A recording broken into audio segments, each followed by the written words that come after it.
What we'll do today for this professional development seminar is we'll define the literature review and its purposes. We'll then demonstrate how the literature review can be incorporated in teaching and learning. In other words, the literature review can be used as an assignment to help your students learn about various aspects of doing literature, writing, and communication. I will then identify some information sources that provide access to the professional literature that both you can use as instructors and faculty members, and that you could refer your students to use. And then I wanted to leave you some tools that you could have and take with you and apply in your face-to-face, online, or hybrid settings. And I will provide some sample literature review assignments that you could use. And my name, once again, is Kristy Padron. I'm the instruction coordinator at the FAU Libraries. What is the literature? Here we'll go into a quick definition. I like to think of it as a world of information sources that include newspapers, data sets. We all probably are most familiar with the peer-reviewed journal articles, professional level things, but there's so much more that is out there that the students are not always aware of. The literature is a body of work that has been distributed, written, or published on a given topic or concepts. Nowadays, literature is in multiple formats. 20, 30 years ago, a lot of it was print-based. That is, you had a lot of journal articles and books. But now, with the explosion of information, we have videos, we have multimedia formats available, we have data sets. There's so much information out there, and it looks different depending on what kind of information it may be.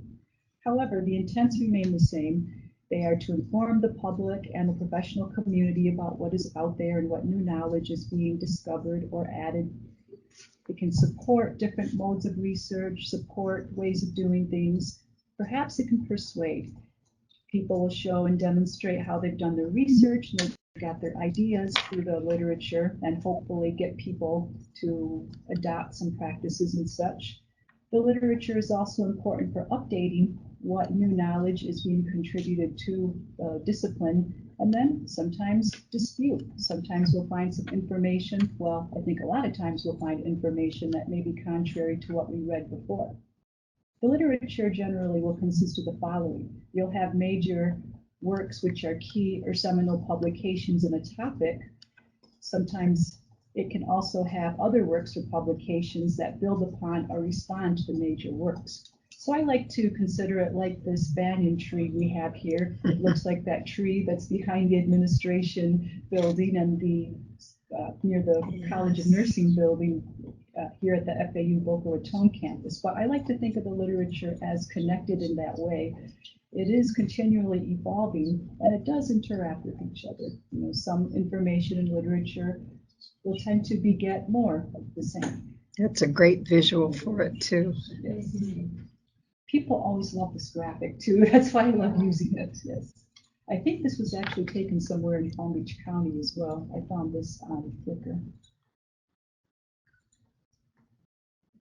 Pardon me, I just stepped back a bit. But another thing about giving the definition of the literature was I do workshops for this just about every semester. And one time I had a class full of students for this workshop. And they're just nodding along as I was talking about the different types of literature that's out there. And then after 10 or 15 minutes, one of the students raised her hand and said, "What's the literature?"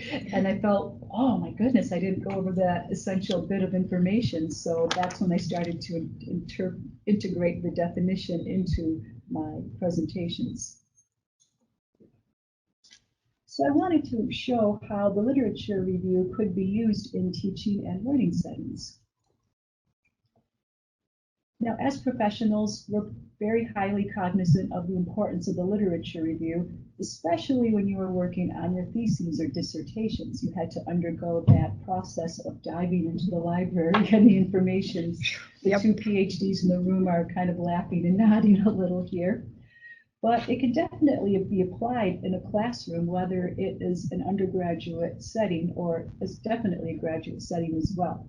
It will allow the students to explore the information published on a topic, which should hopefully lead them to better understand it.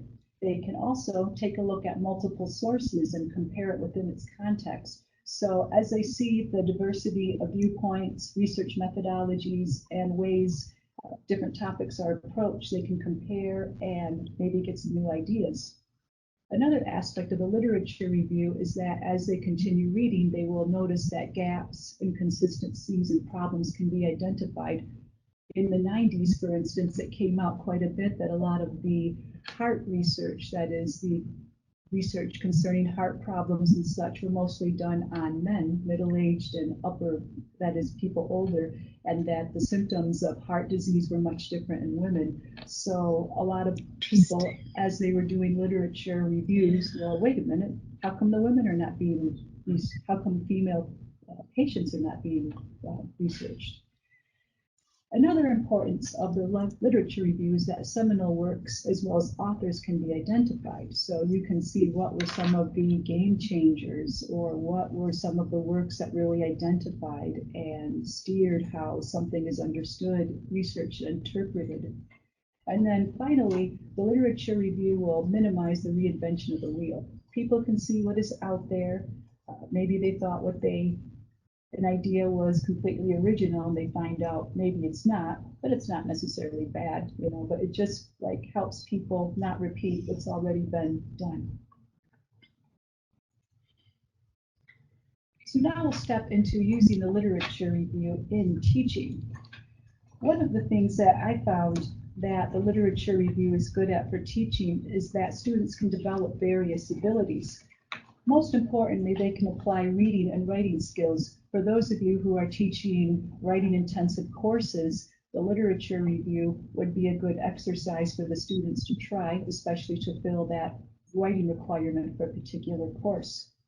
A second way that students can benefit from a literature review is they can practice professional communications and conventions within a discipline.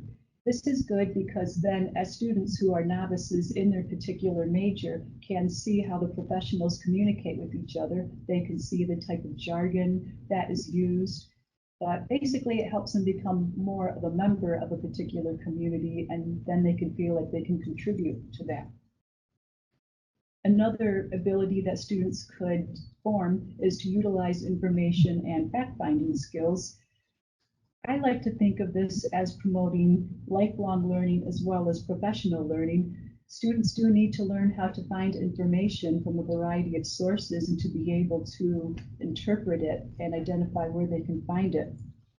The body of knowledge does grow and change over time. The health sciences field, for instance, always has new information about patients, treatments, policies, and so forth. So the information is not going to stay too much the same for long there, for instance.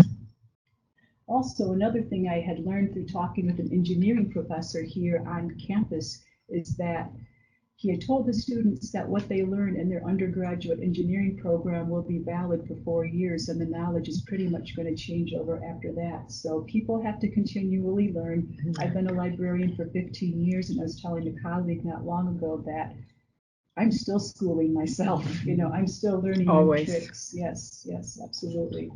So I think this is a good exercise in getting students cognizant of that, of the lifelong learning that will need to take place for their professional as well as personal reasons. Another ability that a literature review assignment can assist with is helping the students distinguish various publications and information sources. One of the things that we librarians will see quite frequently in the library, especially when we talk with students, is sometimes they don't really know the difference between a peer-reviewed article and a web page and a newspaper article. It looks all the same to them, and not necessarily through a fault of their own. Maybe they just hadn't been acquainted with that or hadn't had enough exposure to it as well. So I think that it's really good that the students can see the different sources that are out there. Hi, everybody can see me better now. Okay. The literature review, and as students take a look at all the information sources that are out there, can start to exercise critical appraisal. That's what it's known as in the health sciences field. Maybe they can evaluate the information sources that they look at and encounter. And then they could also exercise critical thinking. Now, it depends on which discipline may define or what the word is for critical appraisal or thinking or evaluation, but whatever it may be, the literature review will definitely get the students going with that.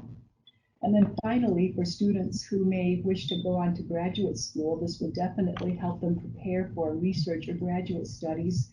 A literature review may also be helpful for the research-intensive courses as well. So if you want your students to get a very good preparation for that level of research, that's a good exercise to undertake. Any thoughts or questions from the galley here in the Center for E-Learning Studios?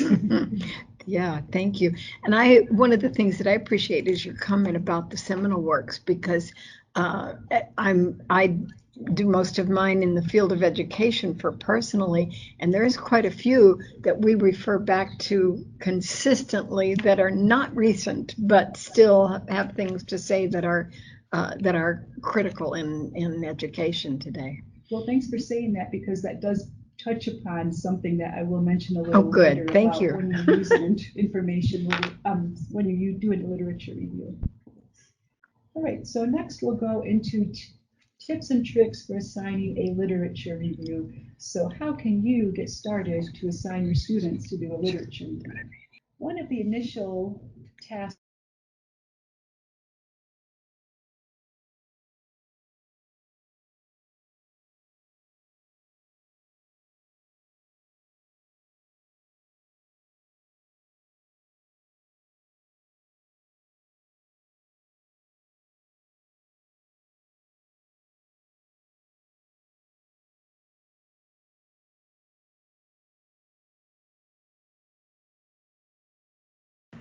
I was able to identify reading the literature as an activity that the students could do. That is, maybe the class can read a peer-reviewed journal article together and see its structure and the kind of information sources that are listed and the tone and the voice and other writing conventions that are used there. So I always find that would be really helpful for the students. Another thing that we've seen, as I mentioned earlier, was that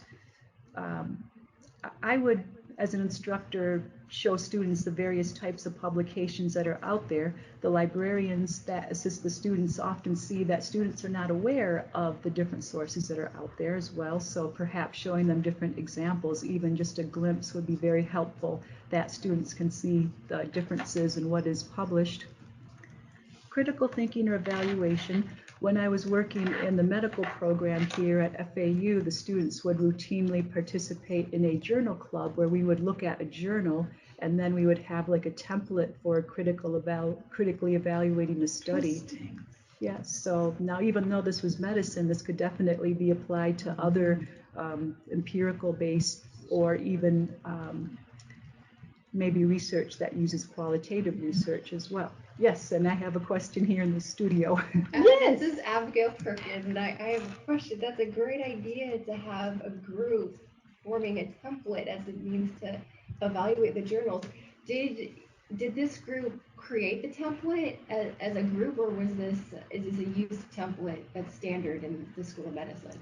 It was a template that was created by a Center for Evidence-Based Care. So it was a professional organization that created the template that the medical school had utilized for the students. But of course, there's so many of those that are out there, it can probably be tailored to a particular discipline or subject area. Great idea. Yes. Thank you. That's a really good idea too, and then it'll give students the main things to look at. Like for medicine, they looked at who are the authors, what's the research study, what statistics are being used, are the statistics being utilized appropriately, sample size. So it really makes them look at the some of the finer details that are discussed in a particular article. Another area that students would need to know is locating the literature. That is, how would they find this information if they're assigned to look for it on their own? Now, some instructors may assign an article for the students to all look at, but then some instructors do have the students go find articles on their own. We've had instructors just tell students to go to the library. That's all right. We like seeing the students. We're glad to help them and show them the way, but I'll go into a little more information about that in a moment. But the students definitely will need to know where to find the information and how to do that. And another area or skill that the students could also apply is using a citation style. Again, that goes with the writing and communication conventions within a discipline. So if you're in social sciences, maybe you could use APA or American Sociological Association. For you humanities folk, Chicago Turabian or MLA, and there's other citations out there. But it would definitely be good to determine the student's comfort, familiarity, and skill with using a particular citation style. Just to give you a quick example, Abigail in the studio here had talked about a critique tool or a template or rubric of some sort for critiquing a journal article. Here's something by the Center for Teaching and Learning at the University of Illinois at Springfield provided to their faculty and instructors, and it's a little sheet that could be used to critique a journal article. There's a lot of information sources like this on the internet, but here's an example of one that I wanted to show you. Here they show the type, like look at the author, the type of article, the title of the journal, the statement of the problem. I mean, this is just the first half of that particular exercise. There's definitely more. All right, a second tip and trick has to do with the blueprint of your assignment requirements and your specifications. I would recommend listing the types of allowable sources that the students are able to use, and that's going to really depend on the level of the students you have there. If it's like a first year course, I've seen some instructors just want their students to learn how to search in general and allow them to use anything, but maybe limit how many web pages. I've seen for the more upper level courses, juniors, seniors, and graduate levels, to say please use professional journal articles. For the humanities people who tend to be more print-based and they look at their information more in books, you know, maybe they say please look at books or old newspapers and such. I would also specify what types of websites could be allowed for an assignment. Now, I know that we definitely want to encourage our students to be more critical with the information they use and to steer to the professional level and the academic sources of information, but yet there is a lot of valuable information that can be found through the internet. A lot of government agencies have their research and their reports to their web pages, especially with the transparency movement in terms of public funded research. A lot of very reputable organizations may have white papers or other reports that they make available through their websites. And then, of course, institutions as well. They may have a lot of their research available and the information that they have. The number of sources required may also be a good guidance for students. We often have students wonder, well, how many articles can consist and be used in a literature review? So give them that guidance, you know, let them know 5, you know, or if you really want them to find lots of information, 10. Or if they're giving you a hard time, 15. No. Okay, no, just kidding. Maybe graduate students, you know, to get them ready for their thesis. Okay, I was just joking there. We want to be nice. We want to give our students a good learning experience. And for those disciplines who want the students to have more current information, I would provide a date range of publications. Like I know that a lot of health sciences may look at the last 5 years as one example. Maybe the information doesn't change a whole lot in the field. Maybe everybody was researching something 10, 15 years ago, but yet it's just not research now, but the research is still valid. So think about the date range and what kind of information you'd like your students to be able to find. Yes, and I have a question here from Lori. So one of the things that I've found as a librarian is students will come up and say, I have to do research, but I'm not allowed to use a web page, and they are looking for a peer-reviewed journal, and they don't realize that most of the journal articles that we have through FAU Libraries are actually online. Yes. How do you address that with the student? There seems to be a lot of confusion about that. Like if a student finds a journal article through our webpage, it means, oh, it's online, it's a webpage, I can't use it. I would recommend distinguishing that to say webpage, but not a website. Maybe give an example. An article, but an article found through the library, for instance, would suffice. It would not constitute a web page per se. But I think that would all giving that heads up would really help with a lot of confusion. So my third tip and trick would be to utilize alignment. That is, have the assignment requirements be commensurate with the learning objectives. Back when I was more brave and reckless and whatever, younger, I used to scuba dive. And they have two different types of divers. You have the recreational divers that have their certification to dive to 132 feet. And then you have technical divers that go deeper than 132 feet. Now, I don't know how familiar you are with scuba diving, but the atmospheres and the pressure changes as you go deeper into the water. There's a lot of biological things and processes as well as physics that take place that really challenge your skill. So essentially, to be a technical diver, you have to be very expert, very confident in your skills there. Oh darn, I had a little, well anyway, I had an illustration of kind of to keep that in mind when you assign a literature review to your students. So if it's an undergraduate course, maybe first or second year, maybe you could afford to be a little more broad in terms of the sources used. But if you're a graduate course, maybe then you could be a little more prescriptive. You know, you want maybe things used in the major within the past few years.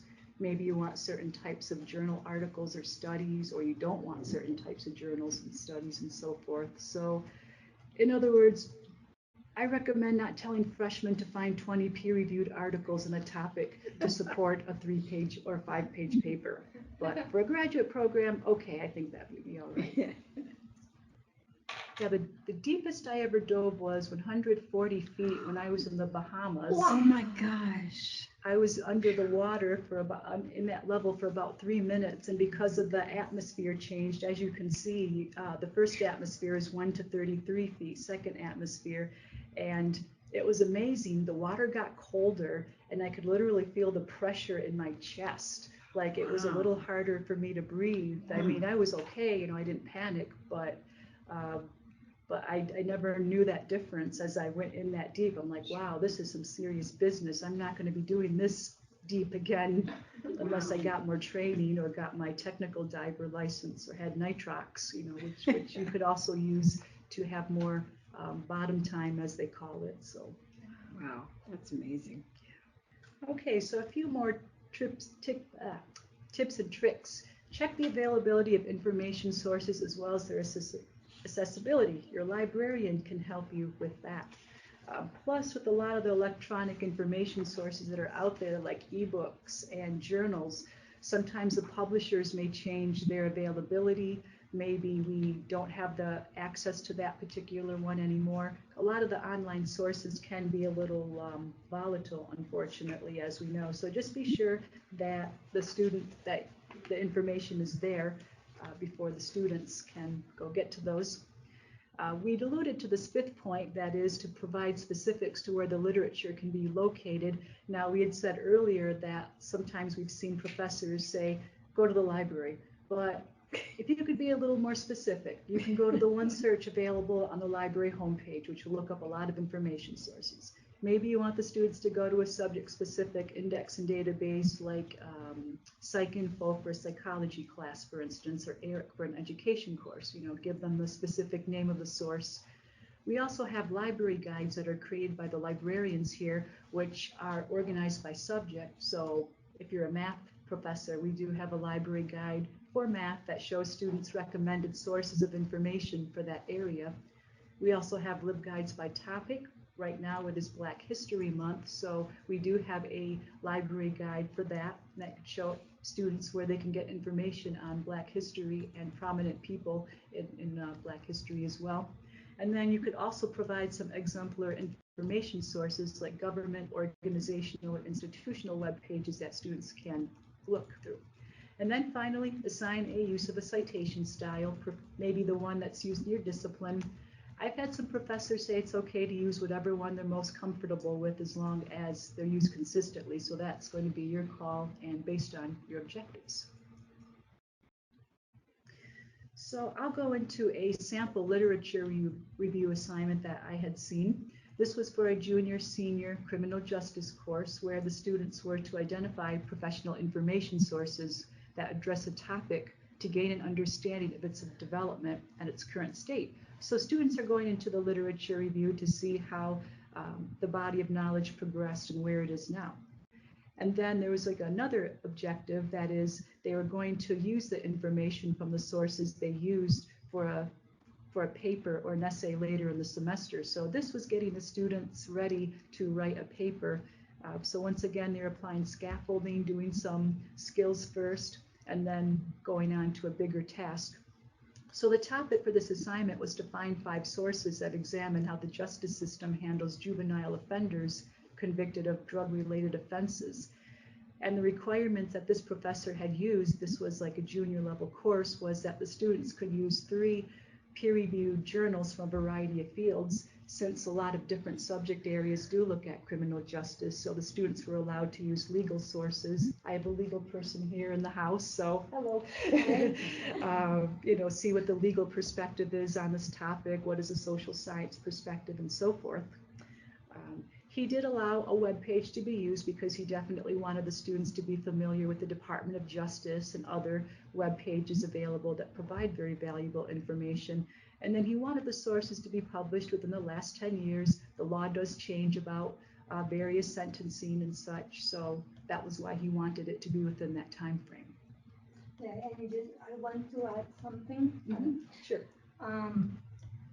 That I was very happy that FAU included LexisNexis and Westlaw legal research software, because not all universities have this tool. And this is very important because these 2 companies are the biggest companies in the US, and where the students can find, especially for criminal justice or even political science, the most credible sources, case law, statutory law in the United States. Very happy. Okay. And Claudia, what program do you work with here at FAU? Our paralegals work with LexisNexis. Okay. LexisNexis, and that is a scary field, the legal research, because one of the things that students need to be trained in is when to stop the research. And what yes. you said, what you Right. said is very important from the beginning, that the instructor must set how many sources the student should use, Yes. and especially when the student must stop when they are looking for good law or case law. Okay. They need to know where to stop. That is one of the things that the instructors should provide the students before jumping them to the legal research. Yeah, parameters are very important. They're another important way to guide, yes. And one thing that the literature review will help students do is to learn the information tools for their profession. So if they could put on their resume that they're a legal student or paralegal and say they've used LexisNexis or Campus Law, Westlaw, people may look at them quite favorably. Oh, this brand new graduate knows how to use this. This is great. So it's an important tool for the students to be equipped with. So thank you. That's good stuff. I think, and then just as a quick example for the graduate nursing courses that I often work with, they're asked to look at some professional nursing literature to see how nursing theories can be utilized in qualitative, quantitative, or mixed methods research. So the professors really want the nursing students, who are very hands-on people, who are always on the floor, to get to know the scholarly communications within their field. So they have them look up these articles. And then they especially want the students to critically appraise the articles and to see how it could be applied to nursing practice. The College of Nursing here does want the nurses to leave as researchers, and as nurse researchers, as they like to say. And this is definitely a critical skill for them to utilize to be able to do that. So they had a topic where they wanted their students to find articles where middle range nursing theory of their choice is applied to a particular patient or population group. They don't want the students to use web pages. They want them to focus on the professional communication, and that is peer reviewed within the field of nursing. in that particular college, having the nursing perspective on research is very important to them. And they want students to become more facile with different types of research methods.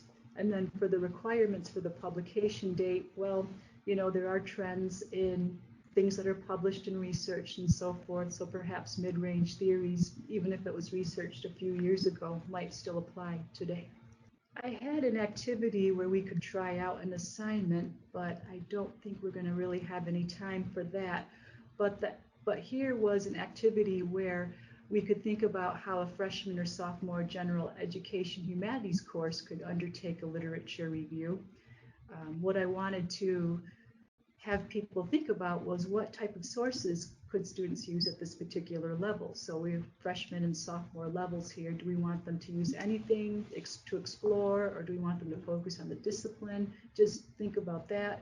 What are some requirements that the students could follow for this particular assignment that helps them learn what they need to learn at that particular level? So just some things to think about when you design your literature review assignments. And so, Kristy, I'm going to throw a suggestion out here, and this is something we really haven't done in one of our sessions before. Okay. But I'm going to invite those who are attending here and online. We're going to send this information out to them, invite them to send you back see what they can find and send it back to you. Okay, yes, please. You know, we will take a look at that. You know, Yeah. I get a lot of good ideas that'd be that fun. way. Yes, I think so. We could do this. So finally, I'll go into some library sources and services that you can use. A lot of them are going to be available through our webpage, so students don't necessarily have to come to the building. Like I said, they're welcome to visit, but we do make a lot of this more conveniently available through our library webpage at library.fau.edu. On the library homepage, we have the OneSearch, which is a tool that can find articles, books, and other types of information sources. I would say maybe first year, second year students could use this to find information. Now, since this is a licensed product, since our library sources are subscription based, we do ask that they log on to the Off-Campus Connect Easy Proxy. That's going to be that little key icon you see in the lower right corner of your screen there. You see my head, but above my head you may see the key, and that's how students can authenticate themselves to get access to this information. They can also look through library indexes and databases through the library database search. So if you want the students to look up discipline-related sources like PsycInfo we mentioned for psychology, SciFinder for the chemists, and maybe CeL for the nursing, they can go into a particular database if you want to want them to go into that. Or for the paralegal, for instance, for the legal studies people, we've got Westlaw and LexisNexis. So we've got multidisciplinary databases as well as subject-specific. And then you could also look for a particular journal. So if you really want students to get to know the seminal journal in your particular field, you can have them just go into the journal and browse it. I understand one of the high-impact journals in education is the Review of Educational Research, so maybe you can just assign students to go into a journal and pick an article out of that. I know the psychology people do that a lot with their students. That's known as manual or hand searching. Well, I mean, it's online, but Right. I still like that term. Excuse me. Serena says that the link for LexisNexis is broken. The link for LexisNexis is broken? Okay. I'm We were writing that informed down. that we have a broken link, so we'll contact our library team in charge of that. Thanks for that information. So we'll Yes, definitely, thank you, Serena. we'll get on that. Thank you. I'd mentioned earlier that we have library guides or LibGuides. These are like our research guides to subjects and topics. Here's an example of one that my supervisor had created for a Latin American Studies literature course. And here he provides a list of subjects and books that the students could look at to find information. But we could also do it by topic as well. We do also have some research-related topic LibGuides like plagiarism. If students need to learn about that, you could embed the LibGuide into your Canvas page or refer them to that. Or if they don't know much about primary sources, they can learn about those as well. We could also create LibGuides for a course, which we have done. You don't necessarily have to come into the library or have a session, but we've made some LibGuides just for people who have online classes, so the students can go to those web pages and library sources. I include LibGuide links in almost all of my courses and every one that I help other faculty members with as well. They're wonderful. How do they like them? I mean, how do they seem to use those? They definitely like them and get a lot out of them. Okay, good. So this could definitely help the students identify Yes. the sources. Interlibrary loan is a service that could be utilized as well, so that students as well as yourselves can get the library information sources we don't have. If we don't have a particular book or journal, we can usually acquire that for you to borrow. We also have the branch campus delivery, so if an item is at another campus, another FAU campus that is, we can deliver it to here. Document delivery is available for students enrolled only in online courses, and they live 50 miles away from an FAU campus. For those of you who have students who are taking courses in Ocala or far off places, they can utilize the document delivery to get books in the library, as well as some sources that can't be given to them through electronic or online means. So for faculty, there's some available for you as well. We do have a LibGuide called Faculty Resources and Services LibGuide. Basically, it provides tips for using library information sources in your teaching and learning. We show you how you can link to information sources available in the library through Canvas. And then we do have some tips about utilizing the library sources in the Canvas as well. And then how you can create some effective library assignments that the students could use. We do provide some pointers here, very similar to what we've been discussing here so far. You can also contact one of me or my colleagues. We are liaison librarians, and we can look at information sources available in your major or your discipline. We can create a LibGuide for you. We can visit your class. We are starting to do this virtually as well using Zoom. That's going to be something we're going to slowly roll out. And then you could just consult with us on any other library-related topic as well. Or maybe you have something you want to see in the library, and you could let us know of that too. You can request assistance and instruction through our library webpage. We do provide a suite of instructional services available. It's not just, well, in person, it's for the Boca Raton campus, but for distance, we are getting more flexible, and we can talk with you about your needs in that regard. We can also provide library instruction, whether we visit your class, and we do provide workshops throughout the semester. I provide a literature review workshop, and my recording's available on our YouTube page, so you can check us out.